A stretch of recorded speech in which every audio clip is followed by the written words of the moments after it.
Programme में आपको बहुत बहुत वेलकम। मैं हूं कामरान शाहिद। आज के इस प्रोग्राम में बेसिकली जैसे आप जानते हैं और हमने आपको बताया भी अपने प्रोमोस के ज़रिए कि आज का जो प्रोग्राम था वो होना तो ये था कि PTI और PMLN के दरमियान एक बड़ा कांटेदार मुबाहिसा हुआ और इस एजेंडे पे हुआ कि 2013 का इलेक्शन जो है उसमें लोगों को देने के लिए, यूथ को देने के लिए, अवाम में पाकिस्तान देने के लिए दोनों पार्टीज़ के पास क्या है वो उसके पार्टिसिपेंट्स और वो जो मुबाहिसा था वो आज चलना था। लेकिन आज मुल्क के हालात आज कुछ ऐसे हो गए कि वो मुबाहिसा हमें कल तक के लिए पोस्टपोन करना पड़ा है। कल इंशाल्लाह वो आप इसी टाइम पे 8:03 पर PTI versus PMLN audience youth के सामने उनके क्या मंशूर है और क्या विजन है वो देख पाएंगे। आज सबसे पहले तो जिन वजूहात की वजह से वो प्रोग्राम डेफर करना पड़ा कल तक के लिए, कोयटा में जो वाक़या हुआ दहशतगर्दी का, ऑब्वियसली 58 लोग अब तक जो है वो जाँ बहक हो चुके हैं, 100 से ऊपर जख्मी हो चुके हैं। दहशतगर्दी की इस लहर में इलेक्शंस के ऊपर भी खतरात मंडलाते नजर आ रहे हैं। लोग तो शहीद हो ही रहे हैं कोयटा में और पाकिस्तान के मुख्तलिफ जगहों में जब से वॉर ऑन टेरर का शुरू हुई है। बहुत से लोगों के नज़दीक ये एक बहुत बड़ा फैक्टर है। इसके साथ साथ आज सियासी तौर पर बहुत बड़ा एक फैसला किया। एक दफ़ा फिर इन 5 सालों में बेशुमार दफ़ा पहले भी MQM कर चुकी है, एक दफ़ा फिर हुकूमत से अलहदगी का ऐलान किया। बादी नज़र में लगता यह है कि पहले की तरह वापस इसलिए नहीं जा सकेंगे या जा पाएंगे क्योंकि अब तो हुकूमत ही नहीं रहेगी। तो जब हुकूमत ही नहीं रहेगी तो MQM किस तरह वापस जाएगी, क्योंकि हुकूमत अब खत्म होने जा रही है। यहाँ पे अब एक केयर टेकर सेटअप आने जा रहा है और MQM का ये डिक्लेयर्ड स्टैंस है कि वो इंतखाबात में किसी के साथ इंतखाबी इत्तेहाद नहीं करते। तो ये उन्हें सूट भी करता है बहुत से लोगों के नज़दीक। अब पीपल्स पार्टी की जितनी भी क्रेडिबिलिटी है या नहीं है या बैड परफॉर्मेंस अगर है, खासतौर पे सिंध में और ओवरऑल पाकिस्तान में अगर है और जितनी भी है, तो उसकी ओनरशिप से MQM बाहर निकला है और अपना एक इंडिपेंडेंट स्टैंस ले और लोगों को बता सकें। ये एक तासुर है कि वो इस गवर्नमेंट के साथ नहीं है, ताकि ये पता ही ना चले कि शायद पिछले 5 साल में थे। ये एक पॉइंट ऑफ व्यू है। और दूसरा पॉइंट ऑफ व्यू ये भी हो सकता है कि MQM ने असूली तौर पर, जिस तरह फरमाया फारूक सत्तार साहब ने प्रेस कॉन्फ्रेंस में, असूली तौर पर एक दफा फिर अपने इत्तेहादी को छोड़ दिया है। और वो असूल ये है कि कराची के अंदर वायलेंस जो है वो बकौल आज MQM के हुकूमत उसकी सरपरस्ती कर रही है, करती हुई नजर आ रही है। और मुकदमात जो हैं वो उन लोगों पे विड्रॉ कर लिए गए हैं। गैंग वॉर के जो लोग हैं मुबैना तौर पे जो मुलव्विस थे कराची का अमन तबाह करने में, अकॉर्डिंग टू MQM। हमारे साथ सुलेमान गनी साहब ऑब्वियसली मौजूद हैं और दूसरे लोग भी हमें ज्वाइन करेंगे आज के इस लाइव शो में। सुलेमान गनी साहब बहुत वार्म वेलकम। आपको ये तजिया मेरा कुछ गलत लगा कि अब वापस नहीं जाएंगे, हुकूमत ही नहीं रहेगी अब और अब तो इलेक्शंस आ रहे हैं? कामरान, मेरे नजदीक ये कोई बहुत बड़ी खबर नहीं जी। है। आज 16 तारीख है और पीपल्स पार्टी की हुकूमत ऐलान कर चुकी है कि 16 मार्च को वो असम्बलियां तोड़ देगी। हुकूमत नाम किस चीज का होता है? वही राइशगाहें सरकारी होती हैं। MQM के वसीम आफ्ताब से पूछ के फिर आप और मैं तजिया करते हैं। वसीम आफ्ताब साहब बहुत वार्म वेलकम। एक दफा फिर ऑब्वियसली हुकूमत से आप निकल आए, लेकिन अब की दफा तासुर ये नजर आ रहा है कि अब आपने हुकूमत में वापस नहीं जाना, जिस तरह आप पहले चले जाया करते। हुकूमत तो अब रहेगी नहीं, अब तो केयर टेकर सेटअप आ रहा है। वसीम साहब देखिए कामरान शाहिद साहब, बेशक आपने जो कुछ तजिया पेश किया वो आपकी राय है, जो सही भी हो सकती है और गलत भी हो सकती है जी। हर सियासी जमात उसका एक मंशूर होता है, उसी मंशूर के तहत वो आवाम के इंटरेस्ट में काम करती है। हुकूमतों में आना, हुकूमत से बाहर चले जाना, अपोजिशन में आना, हुकूमत बनाना, ये सब जमहूरियत का हिस्सा है और हमने लोगों के लिए सियासत की है। और ये लॉ एंड ऑर्डर का इशू मेरे ख्याल में, मैं नहीं समझता हूँ, अगर आपकी याददाश्त काम कर रही हो तो पिछले कई सालों से ये लॉ एंड ऑर्डर की सिचुएशन हमेशा, जब भी MQM पीपल्स पार्टी के दरमियान हालात जब भी खराब हुए हैं, उसकी बुनियादी रीजन लॉ एंड ऑर्डर ही हो रहा है। और पिछले साल आप ये देखें, जिस वक्त हमने हुकूमत छोड़ी थी उस वक्त भी कराची शहर के 100 से ज्यादा लोग, जब रमजान का वो मौका था और बेचारे लोगों को। अच्छा वसीम साहब, मुझे एक बात बताइए, नसरीन जलील साहिबा ने प्रेस कॉन्फ्रेंस में कहा कि ये हुकूमत क्योंकि जराइम पेशा अफराद की सरपरस्ती कर रही है इसलिए हम इससे लैदा हो रहा है। ये बहुत बड़ी स्टेटमेंट है, आप अपने अलाई के बारे में दे रहे हैं। ये 5 सालों में आपको कब पता चला पहली दफा कि पीपल्स पार्टी की हुकूमत, आपके अलाइज की हुकूमत, जिन्होंने आपका गवर्नर भी वहां पे सिंध में इस वक्त लॉन्गेस्ट सर्विंग सिंध के गवर्नर है, वन ऑफ द लगाए हुए हैं, ये आपको कब पता चला कि पीपल्स पार्टी की हुकूमत जो है वो जराइम की सरपरस्ती करके कराची का वो अमन बर्बाद करी जिसका मैंडेट आप लेते हैं, आप उसके चैंपियन है मैंडेट के? आज पता चला, कल पता चला, परसों? 5 साल में कब पता चला वसीम साहब? देखिए चैंपियन तो यकीनी तौर पर हर वो सियासी जमात है जिसको लोग जो है ना इलेक्ट करके ऐवान में भेज रहे हैं। और अगर कराची के लोग या सिंध के शहरी इलाकों के लोग MQM को वोट दे रहे हैं तो ये उनका हक है और ये उसकी मैंडेट की, मैं समझता हूँ कि उस मैंडेट की तौहीन होगी। अच्छा वसीम साहब आपकी आवाज कट कट के आ रही है। 1 मिनट, आपको दोबारा कॉल मिला रहे हैं, आपकी आवाज कट कट के आ रही है। आपको दोबारा कॉल मिला रहे ताकि लोगों को सुनाई दे आप क्या फरमा रहे हैं। सवाल में छोड़ जा रहा हूं आपके लिए, कब पता चला आपको पीपल्स पार्टी की इस बात का जो आपने इल्जाम लगाया प्रेस कॉन्फ्रेंस में, आज पता चला, कल पता चला, 5 साल में? सलमान साहब, मैं आपको बता रहा था कि आज 16 तारीख है और 16 मार्च का ऐलान पीपल्स पार्टी की हुकूमत कर चुकी हुई है कि वो असेंबलियां तोड़ने का नोटिफिकेशन जारी कर देगी। जी, मेरे लिए ये बहुत बड़ी खबर नहीं है, बल्कि अगर आप मुझे इजाजत दें तो मैं एक हवाला दूंगा कि पाकिस्तान के, मैं अखलाकी एतबार से बेहतर नहीं समझता कि मैं उनका नाम लूं, पाकिस्तान के एक बहुत बड़े सियासी लीडर से मैंने आज से 2 माह पहले कहा था, सबसे और वो इसकी तईद भी करेंगे। मैंने उन्हें कहा था कि MQM हुकूमत टूटने से पहले अपोजिशन में चली जाएगी, चूंकि कामरान साहब जरा मेरी तरफ देखें कि वो निगरान हुकूमतों का इंतखाब कैसे होना है कि 20वीं आईनी तरमीम के तहत वजीर आला या वजीर आजम अपोजिशन लीडर के मशवरे से करेंगे। अगर नंबर 2 पे वो एक पार्लिमानी कमेटी के पास जाएगा, नंबर 3 पे चीफ इलेक्शन। मेरा ख्याल MQM बड़ी मौसर जमात है, वो सोचने वाले लोग हैं, उन्होंने निगरान हुकूमत में से भी अपना हिस्सा लेना है। और मैं एक बात कहा करता हूं हमेशा कि MQM पाकिस्तान की सियासत की वो जमात है जो कभी हुकूमत के बगैर रहने, सियासत की वो एक बात क्लियर करें, एक बात क्लियर करें। आप ये कह रहे हैं, चल नाम तो लेते, मुझे तो पता, आप बता चुके नाम मुझे, लेकिन मैंने लोगों को आपने कहा रोक दिया मुझे। ये बताया जिन लीडर से आप बात कर रहे थे कि जी ये अब MQM ये करने जा रही है, आप ये कहने का मकसद ये कि MQM और हुकूमत के दरमियान कोई अलायंस है कि वो अपोजिशन में जाए या अलग? मैं आपको बताता हूं, देखिए वजीर आला सिंध किसके साथ मशवरा करेंगे कि सिंध असेंबली में इस वक्त अपोजिशन लीडर नहीं है, अब इसके बाद अपोजिशन लीडर बनेगा, वो MQM का होगा। जब वो अपोजिशन में बैठने का ऐलान कर रहे हैं तो फिर निगरान हुकूमत किसकी बनेगी? मसला क्लियर हो गया। नंबर 2, आपने खुद ये क्वेश्चन कर दिया वसीम साहब से कि बात यह कि 5 साल तक ये मुफाहमती हुकूमत क्या थी, किसके दरमियान, किन इश्यूज पे मुफाहमत थी? अपने अपने सियासी मफादात पे। काश ये मुफाहमत पाकिस्तान के कौमी इश्यूज पे होती, काश ये मुफाहमत खुद कराची के अंदर जुराइम पेशा अफराद के खिलाफ होती, काश ये मुफाहमत पाकिस्तान में कालाबाग डैम की तमीर के लिए होती। लेकिन सलमान साहब, अभी वो अगर मैं डेविल्स एडवोकेट बनूं, मतलब अगर उन्होंने ये पॉलिटिक्स सोची, रियल पॉलिटिक्स के पैराए में, कि अब अलहदगी में होके ऑपोजिशन लीडर बन के इस पोजीशन में आ जाएं कि बाय कानून, बाय इलेक्शन कमीशन के जो रूल्स एंड रेगुलेशंस हैं उनको ऑन बोर्ड करना पड़े केयर टेकर के लिए, तो क्या बुरा है? अब तो हो गया ना, बुरा है? मैं यही बात ही तो कह रहा हूं, ये बहुत बड़ी खबर नहीं है, ये सारा एक प्लान का हिस्सा है। देखिए मुस्लिम लीग नून तो पहले से ये शरायत दे रही है कि जनाब आप वो सारा प्रोसेस अख्तियार करें जो 20वीं आईनी तरमीम के तहत है। और बाकी मैं समझता हूं कि फारूक सत्तार साहब ने एक बाकायदा चार्जशीट दी है। मैं समझता हूं जो चार्जशीट वो फ्रेम कर रहे हैं पाकिस्तान पीपल्स पार्टी की हुकूमत के खिलाफ, उसमें वो खुद कहां खड़े हैं। मैं समझता हूं ये कराची के अवाम के लिए भी सवाल है। मैं समझता हूं इसमें कोई शक नहीं कि MQM वहां की नुमाइंदा जमात है, वहां में अमनो अमान के वाले से बराह रास्त जिम्मेदारी MQM की है। MQM वाकईतन मतवस्त तबके की तर्जुमानी करती है, लेकिन इस हुकूमत के जराइम से अपने आप को बरी ज़िम्मा नहीं कर सकते। आपने उनकी नाकामियों बताइए, आप बादियों नजर में आपको नजर क्या आता है कि कराची के अंदर MQM भी इंटरेस्टेड तो होगी इलेक्शंस में? मुझे जिस तरह आप नजर आ रहे हैं, मुझे इसी तरह MQM का निगरान हुकूमत में भी रोल नजर आ रहा है। नहीं, निगरान हुकूमत में खुद जाते हुए नजर आ रहे हैं। नहीं, वो इसी तरह हो रहा है ना। देखें ये सारा कुछ क्या है, ये जो पार्लियामेंट से बाहर बैठी हुई जमातें हैं उनकी रिजर्वेशन क्या है कि ये सारा कुछ तय हो चुका है 20वीं आईनी तरमीम में कि प्राइम मिनिस्टर अपोजिशन लीडर से, चीफ मिनिस्टर अपने अपोजिशन लीडर से। पंजाब के अंदर भी अपोजिशन लीडर साहब ने बाकी जमातों से। इसको मैं अगर क्लियर करूं लोगों के लिए, तो मतलब तो ये निकला कि फिर ये उस प्लान का हिस्सा जिसमें हुकूमत तो है ही हुकूमत और अपोजिशन उनके साथ होगी। फारूक सत्तार साहब अपोजिशन को लीड कर रहे हैं, उनका जो भी MP होगा।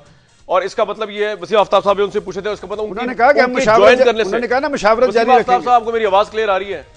जी जी बिल्कुल। अच्छा, सलमान गनी साहब है हमारे एग्जीक्यूटिव एडिटर ऑब्वियसली रोजनामा दुनिया के, उन्होंने एक एनालिसिस पेश किया है, मैं आपके सामने रख देता हूं मेरा एनालिसिस। तो वो ये कह रहे हैं कि अब क्योंकि ये रवायत है इलेक्शन कमीशन की रूल्स एंड रेगुलेशंस है अब कि ऑपोजिशन से मिलकर निगरान सेटअप आएगा, तो आपने ऐन उस वक्त जबकि इसकी जरूरत है, जब आपको अपनी इफादियत की जरूरत है, अपने मर्जी का गवर्नमेंट के साथ मिलकर केयर टेकर सेटअप लाने की जरूरत है, तो आप अपोजिशन में जा रहे हैं क्योंकि हुकूमत ऑब्वियसली अब आपसे पूछेगी, आप अपोजिशन है, कि किसको लाया जाए। तो ये एक प्लान का हिस्सा है। सलमान गनी साहब हमारे जो तजियाकार हैं और सीनियर एग्जीक्यूटिव एडिटर, उनका ये ख्याल है। देखिए, मैं सलमान गनी साहब मेरे लिए बहुत ही काबिल एहतराम है और मैं इनकी दिल से इज्जत करता हूँ, लेकिन मैं इनसे इंसाफ का तालिब भी हूँगा, इसलिए कि सहाफ़ी यकीनी तौर पर ये इनका हक है ये मुझ पर तनकीद करें, मेरी पॉलिसीज़ के ऊपर, हमारी जमात के अच्छे फैसलों के ऊपर भी इनको तनकीद करके अगर कोई हमसे गलती हो रही है उस पर भी तनकीद का बिल्कुल हक है। लेकिन अगर ये एक फरीक बनकर सामने आ जाएंगे तो फिर मैं इंसाफ लेने या मैं अपनी बात करने के लिए कहाँ जाऊँगा? एक बात। दूसरी बात ये कि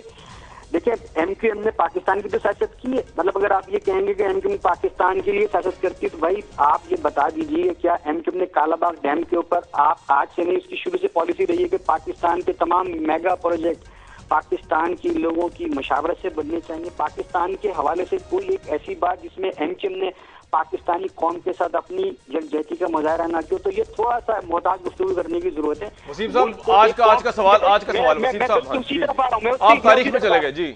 नहीं सर, मैं तारीख इसलिए जा रहा हूँ कि मैं आपसे इंसाफ चाहता हूँ ना कि आप भी तो हक बात करें, आप भी मतलब अगर ये हो जाएगा एक फरीक के तौर पे सामने नहीं, मैं तो एक पॉइंट ऑफ व्यू सामने रखा, सुल्तान गनी साहब का तजिया है आपके सामने, उसको मैं रख दिया आपके सामने। मैं उसी पर आ रहा हूँ ना, देखे ना जी, आप अगर हकाइक को जाने बगैर और एक मखसूस माइंडसेट के साथ बात करेंगे तो फिर तो यकीनी तौर पर उसका हासिल कुछ भी नहीं है।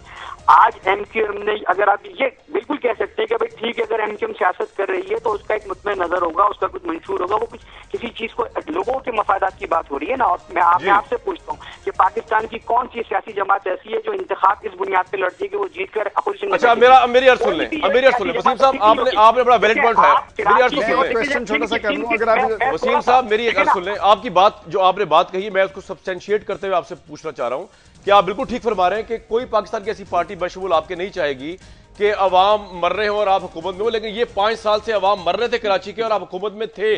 सुल्तान गनी साहब आपसे सवाल मजीद पूछेंगे जी। भाई मेरा एक छोटा सा सवाल है, देखिए मैंने जो बात कही है वो मैंने अपनी मालूमात की बना, हो सकता है मेरी मालूमात गलत हो। अब आप अपोजिशन के बेंचों पे बैठेंगे और अपोजिशन लीडर एमक्यूएम का होगा सिंध असेंबली में।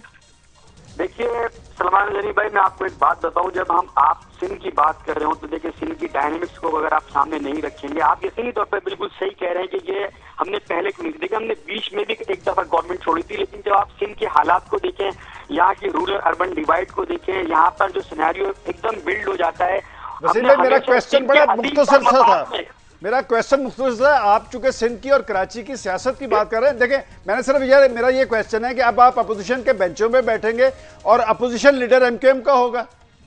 देखिए यकीनी तौर पर अगर एक सिंध की जो बड़ी दूसरी जमात है वो एमक्यूएम है, अगर वो अपोजिशन में बैठेगी तो ये ऑब्वियसली सी बात है कि अपोजिशन लीडर उसी का होगा। लेकिन अगर इसको आप इसी एंगल से देखेंगे कि वो एक मखसूस तरीके के तरीके क्या किया है तो ये आपकी सोच हो सकती है। अच्छा वसीम साहब, मुझे एक सवाल का जवाब दे, ब्रेक पे जाना है, मुझे एक सवाल का जवाब दे। अब आप ऑब्वियसली आपकी नीयत पे तो ऑब्जेक्टिवली तो कोई शक नहीं कर सकता और ना कोई शक कर रहा है यहाँ पे, लेकिन सवाल सिर्फ यहाँ पे ये उठ रहा है कि ये ट्रैक रिकॉर्ड है, कराची की आवाम भी देख रही है, हम ऑब्वियसली कराची की आवाम को ज़हन में रख के ही बात कर रहे हैं आपसे।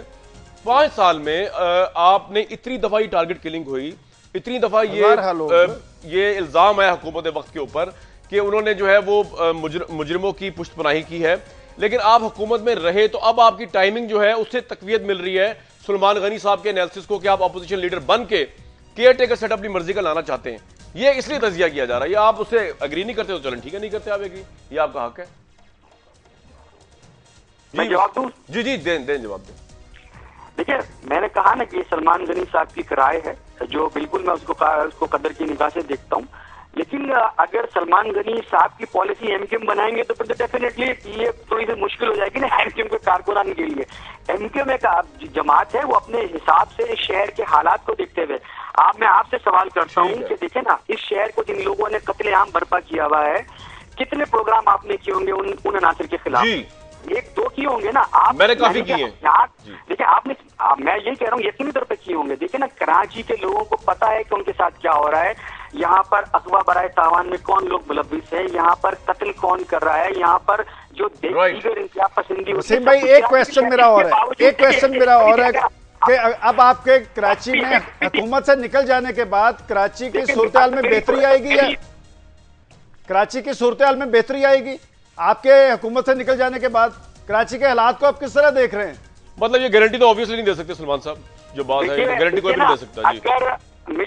मैं आपसे पूछता हूँ कि अगर एक जमहूरी जमात है उसके पास एक पुरअमन एहतजाज के अलावा कौन सा दूसरा रास्ता? ठीक है वसीम साहब, हमारे साथ रहिए, ब्रेक का टाइम, अगर आप मेरे साथ रहिए आपसे आप ये कन्वर्सेशन सुनेंगे, क्योंकि ऑब्वियसली इस वक्त की टॉप जो है वो स्टोरी यही है कि एक दफा फिर एमक्यूएम ने हुकूमत का साथ छोड़ दिया और बादिल नजर में ये भी लग रहा है कि असूलों में छोड़ा, लेकिन ये भी लग रहा है कि शायद केयर टेकर सेटअप के लिए उनसे मुशावरत की जाएगी अब जब वो अपोजिशन में जाएंगे, अपोजिशन लीडर बन के सिंध के एमक्यूएम। वापस आते हैं एक ब्रेक के बाद।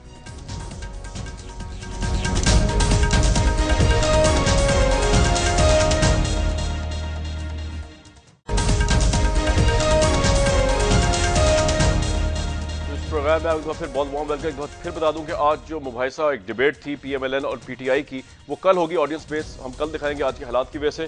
MQM ने ऑब्वियसली हुकूमत को छोड़ दिया एक मरतबा फिर। हमारे साथ वज़ीर इत्तलात और नशरियात सूबा सिंध के शर्जील इनाम मेमन साहब मौजूद। शर्जील साहब, बहुत वार्म वेलकम।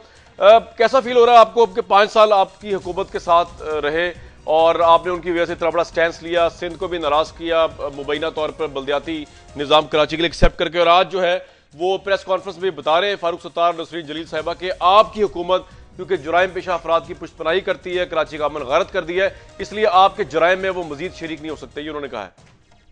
देखिए कामरान साहब, पहली बात यह है कि मुत्तहदा कौमी मूवमेंट पाकिस्तान पीपुल्स पार्टी के साथ 4 साल और 11 माह साथ रही है जी। मजीद बेहतर तो ये होता कि जो आखिरी 1 माह है वो भी साथ गुजार लेते, पूरा सफर साथ गुजर जाता। लेकिन खैर, MQM एक अलग जमात है, उनका अपना मौकफ है और उन्होंने अपना मौकफ रखा है, तो हम जबरदस्ती किसी पे अपना फैसला नहीं मुसलत कर सकते। जहां तक इल्जामात की बात है, मैं तमाम इल्जामात को कैटेगोरिकली मुस्तरद करता हूँ। ये बेबुनियाद इल्जामात हैं, मन गलत इल्जामात हैं। इसकी वजह यह है कि पाकिस्तान पीपुल्स पार्टी ने हमेशा इस मुल्क में जो सियासत जो पीपुल्स पार्टी की रही है, उससे आप समेत मुल्क का बच्चा बच्चा जानता है कि अदम तशद्दुद की सियासत पीपुल्स पार्टी ने की है। पीपुल्स पार्टी का अगर ये कल्चर होता तो ये पंजाब में भी पीपुल्स पार्टी का ये कल्चर होता, खैबर पख्तूनख्वा में भी होता, बलूचिस्तान में भी होता, कश्मीर में भी होता, गिलगित-बल्तिस्तान में भी होता। लेकिन हमने हमेशा अदम तशद्दुद की सियासत की है और पीपुल्स पार्टी में सबसे ज्यादा जो है वो पीपुल्स पार्टी की क़यादत ने और पीपुल्स पार्टी के वर्करां ने अपने जान के नजराने MQM वाले कह रहे हैं ना आपके लाइक। मुझे एक सवाल का जवाब दे दीजिए कि ये एक परसेप्शन उभर रहा है कि बेसिकली ये सारा कुछ एक स्कीम ऑफ प्लान का हिस्सा है, पॉलिटिकल स्कीम ऑफ प्लान का, जिसमें क्योंकि अब आपको केयर टेकर हुकूमत बनाने के लिए सिंध में ऑब्वियसली अपोजिशन को लेना पड़ेगा ऑन बोर्ड। तो अपोजिशन क्या होगी? वो दूसरी पार्टीज नहीं होंगी जो आपके रियल मुखालिफ हैं, बल्कि वो आपकी एक्स इत्तेहादी जनाब MQM होगी जो अपोजिशन में आएगी, और आप हुकूमत सिंध पीपल्स पार्टी की और MQM से मिलकर केयर टेकर सेटअप बनेगा। तो ये कोई प्लान भी हो सकता है शर्जील साहब आप लोगों का? मतलब ये एक मफरूजा उभर के सामने आ रहा है कि मफरूजा है सिर्फ ये? देखिए जी, जिस तरह मैंने MQM के इल्जामात को मुस्तरद किया, इसी तरह मैं आपके इस थ्योरी को भी मुस्तरद करता हूँ, माजरत के साथ का मानता हूँ। कोई बात नहीं। ये हाँ जी, उसकी वजह यह है कि भले 100 दिमाग 100 किस्म की सोचें जहन में आ सकती हैं, लेकिन इस तरह की कोई चीज पीपुल्स पार्टी के ना जहन में थी, ना है, ना रहेगी। मैं तो ये भी कहता हूँ कि अगर आज MQM ने अपोजिशन में बैठने का फैसला किया और उस फैसले को अगर बरकरार रखते हैं, उसके बावजूद जो दीगर छोटी पार्टियां हैं हम उनसे भी मुशावरत करेंगे केयर टेकर सेटअप के लिए। तो हम कंसेंसस के साथ शर्जील साहब, इसका मतलब जो पीर पगाड़ा साहब की फंक्शन लीग वगैरह जो कि रियल ऑपोजिशन है आपके रहे हैं इस सूबे में, अब वो उनकी तो बार्गेन पोजीशन या उनकी से तो कम हो जाए केयर टेकर सेटअप में, अब तो आप और MQM मिल के केयर टेकर सेटअप लाएगी सिंध में। देखिए जी कमल साहब, अगर नंबर ऑफ गेम्स में उनकी से भले कम हो, लेकिन हम उनसे भी मुशावरत करेंगे, क्योंकि पीपुल्स पार्टी ने आपने देखा होगा जितनी आईनी तरामीम लेके आए वो कंसेंसस के साथ आई। शर्जील भाई, अब मैं इंट्रोड्यूस करा दूं आपको। अच्छा जी, सलमान गनी साहब हमारे साथ मौजूद है, ऑब्वियसली आप उनको जानते हैं, वो आपसे कुछ सवाल पूछना चाह रहे हैं। सलमान साहब पूछ लें। शर्जील भाई, एक तो ये बता दें कि इस वक्त सिंध असेंबली में अपोजिशन लीडर कौन है, और दूसरा MQM की अलहदगी के बाद कराची के हालात पे इसके असरात तो नहीं होंगे? देखिए जी, मुस्तकबिल की तो मैं कोई पेशन गोई नहीं कर सकता सलमान साहब, लेकिन ये मैं जरूर कहूंगा कि इस वक्त सिंध असेंबली में अपोजिशन लीडर इसलिए नहीं है कि अपोजिशन के लिए 2 दरखास्तें आई थी। एक दरखास्त आई थी अरबाब गुलाम रहीम साहब की पहले, उसके बाद मोहतरम नुसरत सैर अब्बासी साहबा की दरखास्त आई थी। तो उसमें भी कुछ इशूज थे जिसपे स्पीकर साहब ने 1-2 दिन में ही वो इजलास बुलाया था और स्पीकर साहब ने उन सारे मेंबर्स को बोला था कि आप यहाँ मेरे सामने पेश हों और बताएं कि आप लोग इस पे एग्री हैं या नहीं है। उसकी वजह यह है कि जो फंक्शनल लीग की जो दरखास्त थी उसमें कुछ PMLQ के लोग भी थे और अरबाब रहीम का ताल्लुक भी PMLQ से ही है। उस कंफ्यूजन के लिए सिर्फ स्पीकर साहब ने मेरे ख्याल से कोई मंडे या ट्यूसडे को इजलास बुलाया था, लेकिन आज इस फैसले के बाद सिनेरियो ऑब्वियसली थोड़ा बहुत चेंज हुआ है। अच्छा शर्जील भाई, आप मेरे साथ रहिएगा प्लीज, आपकी 1 मिनट की जहमत और जगह। वसीम साहब हमारे साथ मौजूद है, ऑब्वियसली MQM को रिप्रेजेंट करें। वसीम साहब, 3 सच सामने आ रहे हैं इस वक्त, उनमें से एक ही सच हो सकता है। एक सच है वो जो आपकी प्रेस कॉन्फ्रेंस है जिसमें आपने फरमाया कि जराइम पेशा अफराद की सरपरस्ती करी पीपल्स पार्टी, आप इस जुर्म में मजीद शरीक नहीं होंगे। दूसरा सच शर्जील इनाम मेमन साहब ने बोला, उन्होंने कहा कि वो तरदीद करते हैं इस तरह की तमाम बातों की। और तीसरा सच ये है कि हुकूमत पीपल्स पार्टी और आपने मिलकर जो है वो सिंध की नेशनलिस्ट पार्टीज को उठा के बाहर फेंका निगरान सेटअप के लिए, और मिलकर अब एक सेटअप बनाएंगे जिसमें आपके और इनकी बैकडोर जो है रजामंदी शामिल है। तीनों में से एक सच तो सच होगा, वो आपके ख्याल वसीम साहब सच कौन सा है? देखिए कालान साहब, कोलिशन गवर्नमेंट या 2 जमातों का इत्तेहाद कोई 2 पार्टियों का मर्जर नहीं होता जी। और पाकिस्तान में इस तरह के हुकूमतें बनती नहीं हैं, वो अपने नुक्ते नज़र के हिसाब से बनती हैं। और जब वो समझती है कि अब कोई कॉमन बात हम दोनों के दरमियान ऐसी नहीं रही है कि जिसका हमारे पर आगे सफर जारी रखना मुमकिन हो सके, तो वो अलहदा हो जाती है। तो जहां तक शर्जील भाई की ये बात है, यकीनी तौर पे वो उनका हक है, वो अपनी बात करें, हमारी जो बात है वो हम कर रहे हैं। अब बात ये कि हर बात को अगर हम साजिश कह दें और हर बात को हर थ्योरी के ऊपर कुछ ना कुछ हम नेगेटिव अप्रोच लेकर आ जाएंगे तो बड़ा मसला हो जाएगा। बहरहाल सिंध की डायनेमिक्स अपनी जगह है, शहर के लोगों की सूरत हाल आपके सामने है। आप खुद ये कह रहे हैं कि शहर का लॉ एंड ऑर्डर खराब है, क्या इस बात की जमानत दी जा सकती है कि अब ये जो केयरटेकर सेटअप आएगा, ये हमने हुकूमत से बाहर आ गए तो शहर के हालात बेहतर हो जाएंगे? जब ऐसी सूरत हाल को खुद आप एडमिट कर ठीक है, मैं ये आपकी बात है। वसीम साहब, मुझे एक सवाल का जवाब चाहिए आपकी मौजूदगी में शर्जील इनाम मेमन साहब से। शर्जील साहब, मुझे ये बता दीजिए कि जो 5 साल से रियल ऑपोजिशन रही है सिंध के अंदर, सिंध की जो कौमी पार्टीज हैं ऑब्वियसली, खासतौर पे फंक्शनल लीग जो है पीर पगाड़ा साहब की, उसकी अगर डिफरेंस ऑफ ओपिनियन होता है MQM एज ऑपोजिशन से, तो आपके नजदीक तो बड़ा डिलेमा हो जाएगा। फिर आप करेंगे क्या? मतलब या अभी लाहे अमल इसका तय करना है? अगर वो एग्री नहीं करते एज ऑपोजिशन MQM के लाए हुए बंदे से, क्योंकि 5 साल से हुकूमत में नहीं आपके साथ, वो उनका सॉफ्ट कॉर्नर हो सकता है आपके। हेलो जी जी जी जी हाँ जी, पहली बात आपकी थोड़ी मैं सवाल की करेक्शन कर लूं। आपने कहा कि 5 साल से जो रियल ऑपोजिशन है, असल में फंक्शनल मुस्लिम लीग भी हमारे साथ जो है वो मेजर टेन्योर हमारी इत्तेहादी रही है। ठीक है, तो सिंध असेंबली में कोई ऑपोजिशन थी नहीं, तमाम पार्टीज जो है हुकूमती इत्तेहाद का हिस्सा रही है। तो कुछ अरसे से है, चले इसको मैं इमेंट कर लेता हूं, लेकिन आज तो नहीं ना है, वो आपके साथ नहीं है। और हैदराबाद के जलसे के बाद तो बड़ा क्लियर कट वो आपके बिल्कुल अलायंस आपके खिलाफ बना रहे हैं, और हो सकता है नून लीग में शामिल हो जाए। तो अब उस कॉन्टेक्स्ट में तो बड़ा इशू हो जाएगा ना, वो अपनी एक और कैंडिडेट लेके आएंगे, ये कुछ और लेके आएंगे, सिंध के हालात वेरी सेंसिटिव है। तो आपका मतलब रुझान टिल्ट क्या होगा इसको डील करने का, कि दोनों पे अगर एग्री ना हो? हमारी फिर भी कोशिश होगी कि हम जो है फंक्शनल लीग से भी मुशावरत करें। अच्छा, ये मैं आपको पीपल्स पार्टी गुड जेस्चर बता रहा हूँ कि पीपल्स पार्टी, और अगर डेडलॉक हो गया MQM, और उसमें से फिर किसको चुनेंगे आप कैंडिडेट में से, निगरान सेटअप के लिए जो कैंडिडेट्स हैं? हम कोशिश करेंगे कि मुशावरत हो जाए। राइट। एक छोटा सा सलमान साहब की आखिरी बात के बाद शुक्रिया कहूंगा। बाकी जो जमातों से मुशावरत, वो क्या वो भी आईनी अमल का हिस्सा है या सिर्फ अपोजिशन लीडर से करनी होगी?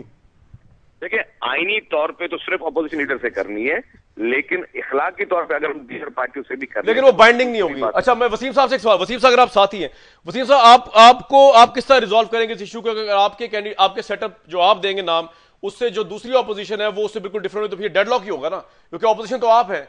और ये इखलाकी लिहाज से कितना वेटेज पीपल्स पार्टी को आप दे सकते हैं कि वो दूसरी पार्टियों से मशवरा करे और उनके लोगों को ले? वसीम साहब, देखिए, यकीनी तौर पर जो आपने बात की, मैं उसी का जवाब उसकी नजर से देता हूँ। देखिए, जो लोग असेंबली के अंदर बैठे हुए हैं आज, यकीनी तौर पे हम भले से हमारे रास्ते मुख्तलिफ हो गए हों, लेकिन सिंध में इस 4-5 सालों के अंदर रूरल अर्बन डिवाइड खत्म हुआ है। जो लोग भी असेंबली के अंदर हैं, हम सब मिलकर ही कुछ न कुछ करेंगे। ठीक है।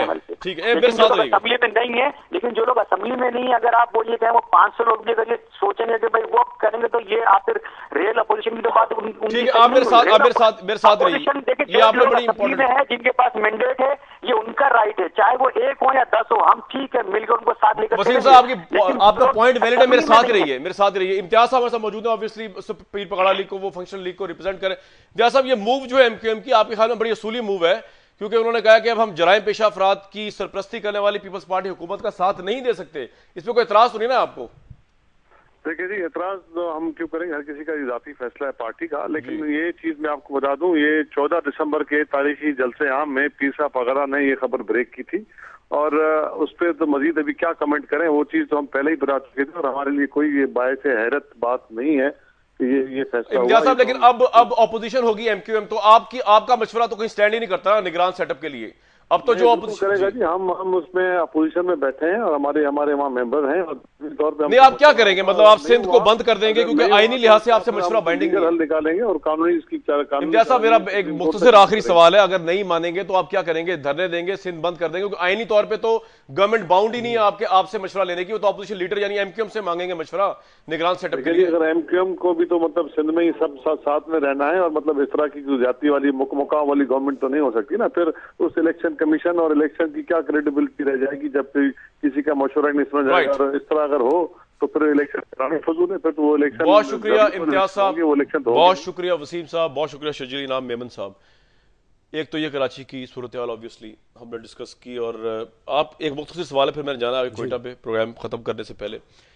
अनसर्टेनिटी बढ़ी आपके ख्याल में कराची में इलेक्शन से, या लगता है कि सर्टेनिटी है कि अब हुकूमत और ऑपोजिशन, अगर आपकी बात भी सही मान ली जाए, मिलके एक सेटअप तो लेके आ रहे हैं निगरान, जिसमें इलेक्शन तो फिर होंगे बहरहाल? मेरा ख्याल मैंने जो बात कही थी वो तो आपके जो उन्होंने तो उसकी तईद कर दी है कि अब अपोजिशन वो होगी और अपोजिशन लीडर उनकी मर्जी से आएगा। लेकिन मैं ये चाहता हूं कि चूंकि एमक्यूएम जो है वो मतवस्त तबके की नुमाइंदा है और कराची की नुमाइंदगी का इख्तियार उन्हें, मैं समझता हूं कि अगर वो अपोजिशन में बैठ रहे हैं अच्छी बात है। अपोजिशन जमहूरियत के अंदर जितनी ज्यादा मजबूत होगी उतना ज्यादा डिलीवर कर सकती। एक बात सिर्फ मैं बुरे हालात हो गए अब इंतखाबात से पहले जब वो छोड़ के जा रहे हैं तो उन्हें चाहिए कि कराची के अमन के लिए कोई मौसर एजेंडा बनाए और उस पर अमल दरामद करें। वक्त खत्म हो गया, लेकिन व्यूज मैं आपको बता दूं कि ऑब्वियसली एक तो हम कराची को तो कवर करते ही हैं इलेक्शंस के हवाले से, और वैसे वायलेंस के हवाले से कोयटा के अंदर जो अब सीरीज लहर चली है बॉम्ब ब्लास्ट की और लोग इसमें मर रहे हैं, ऑब्वियसली ये वो इन्वायरमेंट ही नहीं है जिसमें लेवल प्ले फील्ड मिले किसी भी पॉलिटिकल एक्टिविटी को, कि वो पिन पे और उसमें इलेक्शंस हो।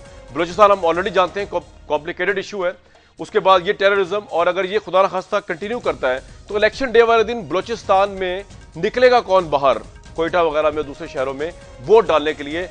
कोई हाईजैक करेगा इस इलेक्शन को, वो पार्टीज जिनका इससे फायदा हो सकता है, या ये इलेक्शन क्रेडिबल नहीं होगा? अगर क्रेडिबल नहीं होगा तो बलूचिस्तान और पाकिस्तान की सालमियत पे कितना असर पड़ने वाला है? आज का जो वाकया हुआ है जिसमें 30,000 लोग 50,000 लोग शहीद हुए, और ये वाकया अब नजर आ रहा है खुदा न खास्ता कि ये किसी स्कीम और प्लान के तहत चलता जा रहा है, और इलेक्शन के खिलाफ अगर साजिश है तो इससे वर्ष बात ही हो सकती कि बलूचिस्तान जैसे सूबे के अंदर अहम तरीन सूबा इलेक्शंस को मुश्किल बना दिया जाए।